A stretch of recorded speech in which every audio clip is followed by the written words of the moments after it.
Lay out a 3x3 grid of paper on the floor. You can technically just use blank pieces of paper for this, but it's more fun if you use the ones we have in the description because they add a ton of red herrings to the challenge. For communication purposes, establish that the paper you've laid in the top left of the grid is number 1, the top middle will be referred to as number 2, and so on for all 9. If you use the papers we've created, they actually have those numbers in the background to make it easier for the group to remember. The leader uses some sort of pointer, like a broom handle or a stick or anything like that, to point to one of the papers. The goal of the game is to figure out how to correctly answer the leader's question of which paper am I pointing to. It sounds easy, but there's a secret twist, so why don't you play along to see if you can figure it out. Which paper am I pointing to?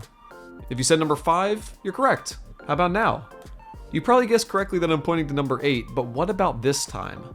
If you said number 3, you'd be wrong. I'm actually pointing to number 1 right now. Let's just try another. Which paper am I pointing at?